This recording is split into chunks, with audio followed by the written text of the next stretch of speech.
Let's see an NCLEX RN video based on care for critically ill patients with cardiovascular dysfunction.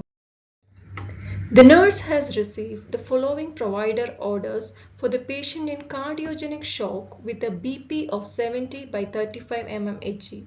Which order should the nurse implement first? Lasix 40 mg IV push, dopamine IV drip, obtain an ABG, insert second IV. So here the patient is hypotensive and needs immediate support for BP. So dopamine is the drug of choice at this time. Later on they can go for obtaining an ABG and inserting a second IV line. In reviewing the above order, it is a priority for the nurse to follow up with the provider about which order. That means which order was contraindicated in the case. So here, if the patient is hypotensive, we should not administer Lasix because it will again result in worsening the hypotension and cardiac output. On the basis of the patient's diagnosis of cardiomyopathy, which condition should the nurse anticipate as a potential problem? Heart failure, diabetes mellitus, myocardial infarction, pericardial effusion.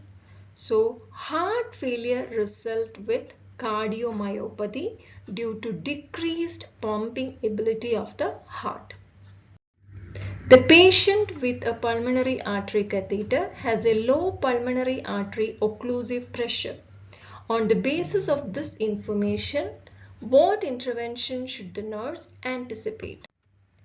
A diuretic to help decrease the fluid volume overload, a vasoactive drip to help increase the BP, a fluid bolus to help increase the preload, and afterload reducer to help decrease systemic vascular resistance.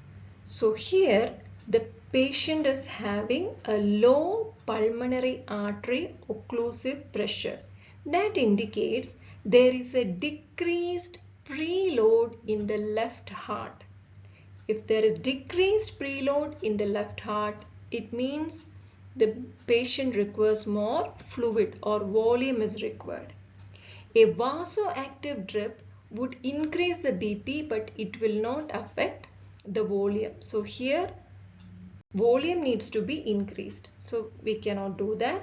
And afterload reducer, it will be decreasing the BP, and a diuretic would also again further decrease the pulmonary artery occlusive pressure. Prior to inserting an arterial line in the right radial artery, the provider performs an Allen test. The nurse anticipates what intervention if the Allen test is negative. Insertion of the arterial line in the right radial artery, assessment of the circulation through the left ulnar artery, insertion of the arterial line in the left radial artery, insertion of a smaller gauge catheter in the right radial artery. A negative Allen test results or reveals that there is a poor circulation through the ulnar artery. So it is unsafe for the arterial line insertion in that particular hand. So what we need to do next is to insert the arterial line in the left ulnar artery after again checking for the Allen test. The nurse is managing the care of a patient with an arterial line, which assessment finding warrants immediate intervention by the nurse. An overdamped waveform on the monitor, tubing disconnected from the arterial line, IV medications being infused into an arterial line, redness at the arterial line insertion site. So all these things indicates problem. But disconnected tubing results in hemorrhage, so immediate attention needs to be given. IV medications through arterial line also should be stopped as soon as possible.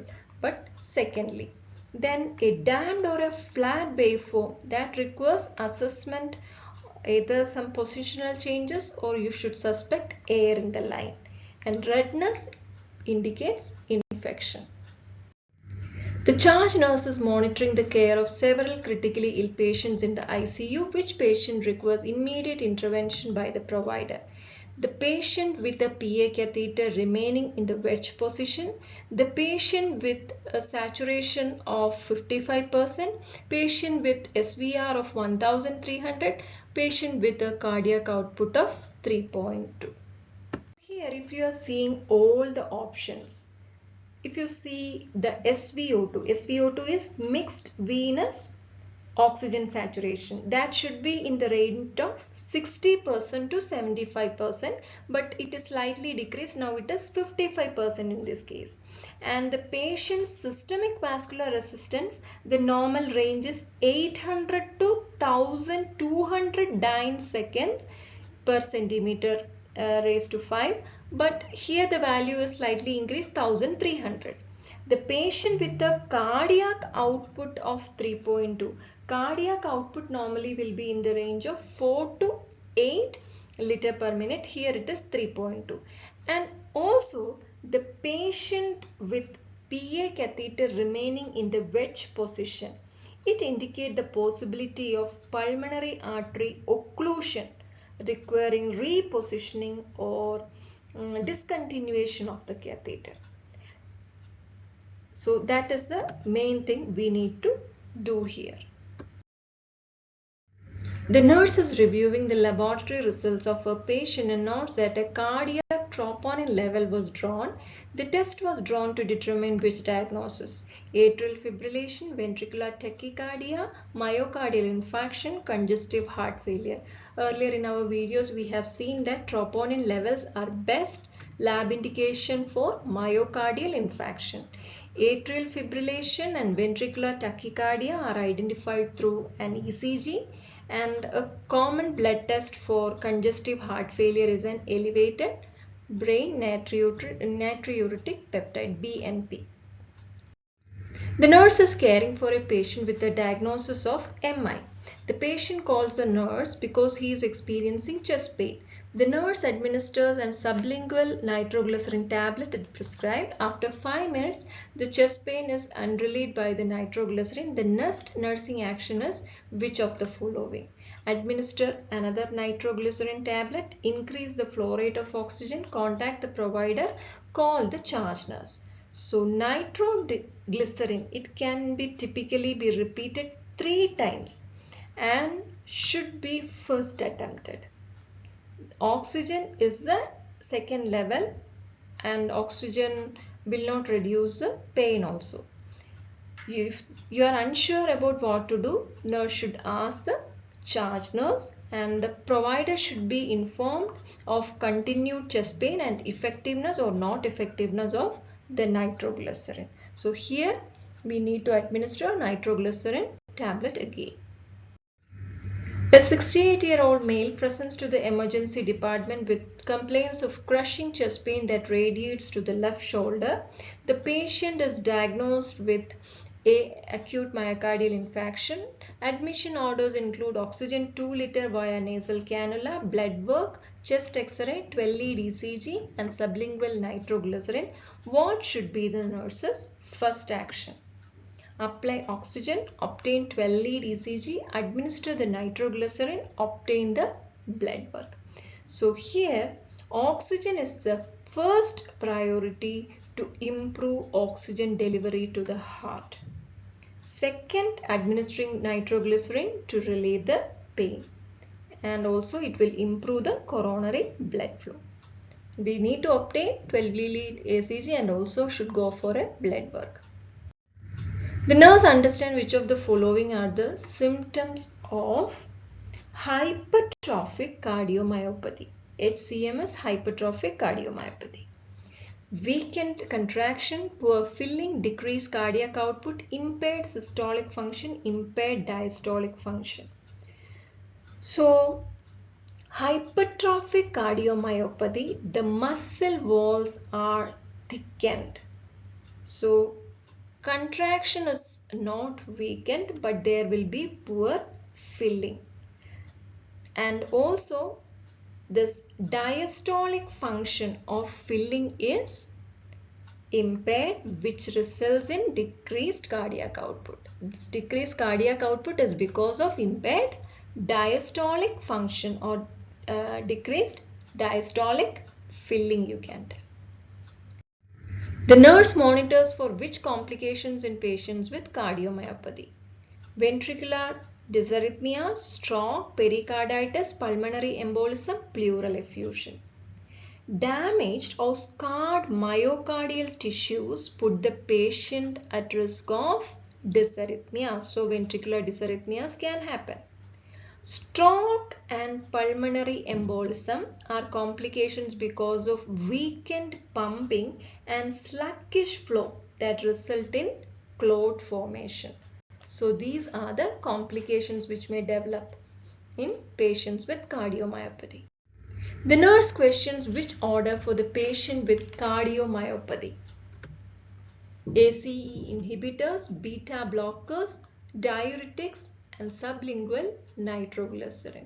So here we need to question sublingual nitroglycerin because this nitroglycerin results in vasodilation and it will again result in hypotension.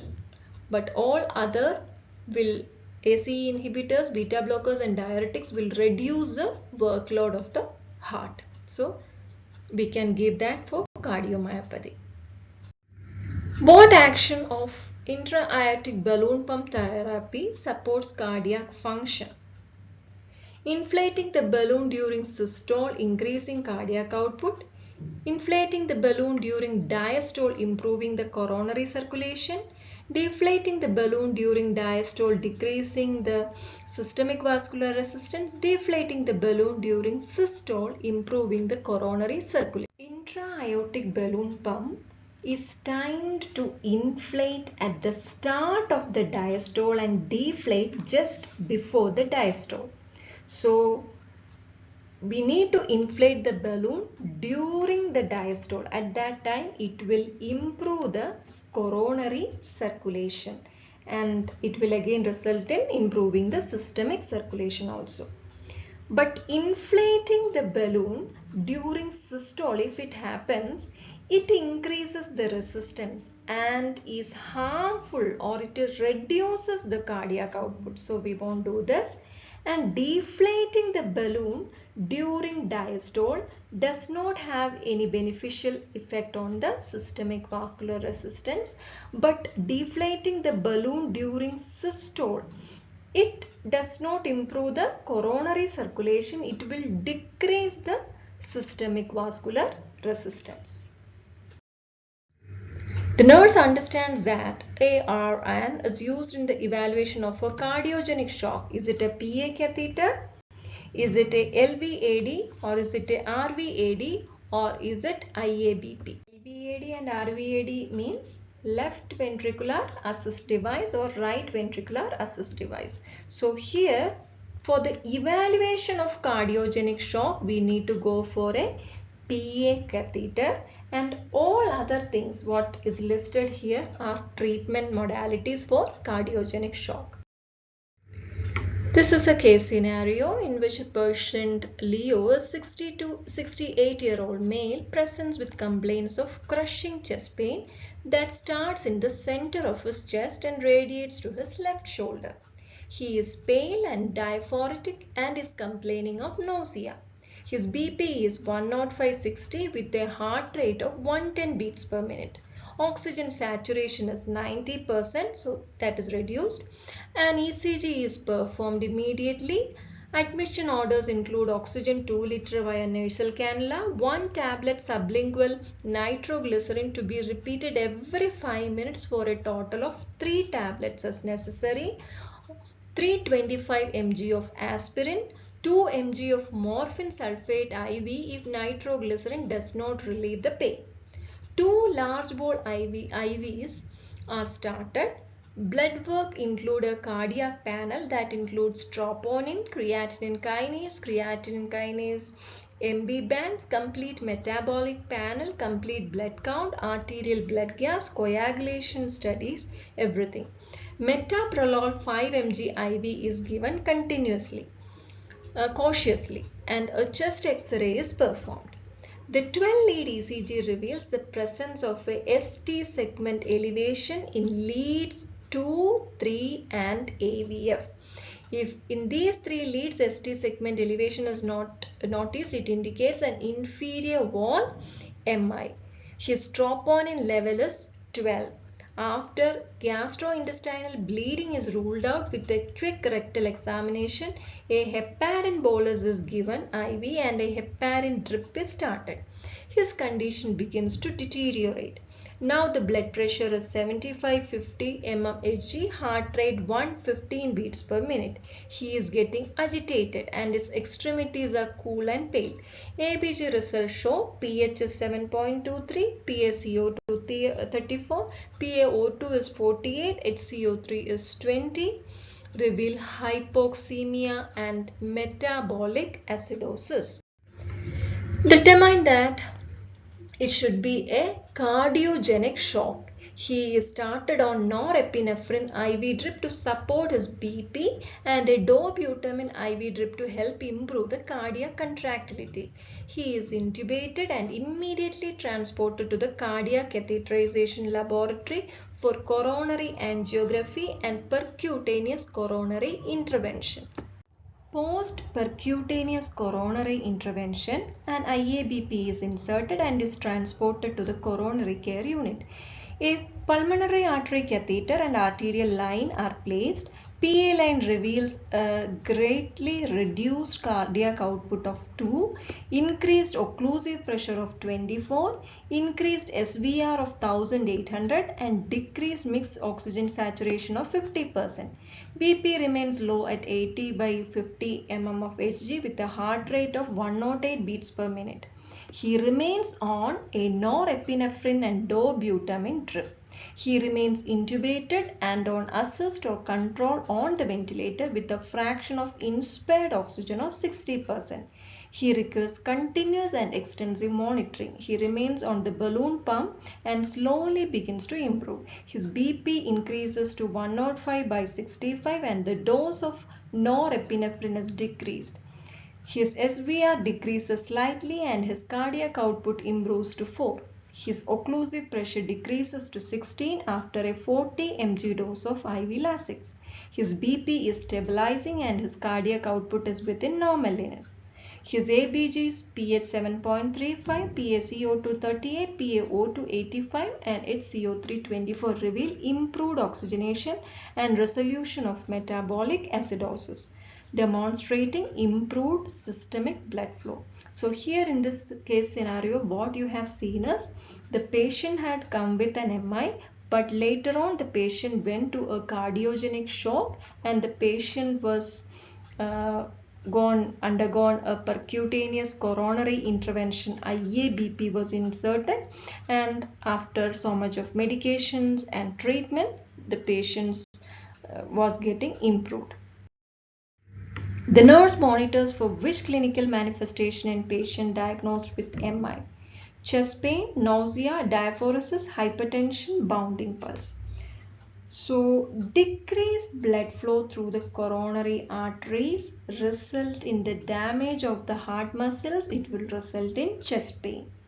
Decreased cardiac output causes hypotension. Then it will result in nausea and weak pulses. Sympathetic nervous system is stimulated, so it results in diaphoresis also. So these are some of the clinical manifestations you will see with this MI. We won't see hypertension, we will see hypotension. On arrival to the emergency department, the nurse caring for Mr. Leo receives several orders from the provider. Which order should the nurse implement first? Morphine sulfate 2 mg IV, nitroglycerin tab sublingual, oxygen 2 liter via nasal cannula, aspirin 325 mg chewed. So all the actions are important, but first, since it is ABC approach, we will go with oxygen 2 liter via nasal cannula. Treatment goal of Mr. Leo is to decrease myocardial workload. What order should the nurse anticipate to accomplish this goal? Norepinephrine IV drip, dobutamine IV drip, metoprolol IV push, aspirin 325 mg per oral. So here metoprolol, the beta blocker, it inhibits the response of the sympathetic nervous system and it will effectively reduce the heart rate and reduce the myocardial oxygen consumption. Norepinephrine, it is a vasoconstrictor, so it will help in increasing the BP, but it will also increase the systemic vascular resistance, hence increasing the workload of the heart. So we cannot give norepinephrine. Dobutamine, it will increase the cardiac contractility, and aspirin will just reduce the clot formation. The nurse caring for a patient with cardiogenic shock incorporates which nursing diagnosis into the plan of care? Impaired tissue perfusion related to decreased circulatory volume secondary to hypovolemia. Impaired tissue perfusion related to decreased circulating volume secondary to peripheral vasodilation. Impaired tissue perfusion related to decreased circulating volume secondary to poor contractile function of the myocardial muscle. Impaired tissue perfusion related to decreased circulating volume secondary to interrupted response of the sympathetic nervous system. So here the patient has got cardiogenic shock. Cardiogenic shock is caused by weakened contractile function of the cardiac muscle. So impaired tissue perfusion related to decreased circulating volume secondary to poor contractile function of the myocardial muscle is the best diagnosis. And the first diagnosis, circulating volume is reduced secondary to hypovolemia, is hypovolemic shock. And second one, if you are seeing the circulating volume is decreased secondary to peripheral vasodilation because of distributive shock, you can tell. And the last one, decreased circulatory volume secondary to interrupted response of the sympathetic nervous system is known as neurogenic shock. What is the main purpose of IABP? Select all that apply. Deflate during diastole to facilitate myocardial oxygen delivery. Inflate during diastole to facilitate myocardial oxygen delivery. Deflate during systole to decrease SVR. Inflate during systole to increase blood pressure. Deflate during systole to facilitate myocardial oxygen delivery. So here for IABP, we need to inflate during diastole to facilitate myocardial oxygen delivery, and also we need to deflate during systole to decrease the systemic vascular resistance to help reduce the BP. Hope you understood this video. Thank you so much.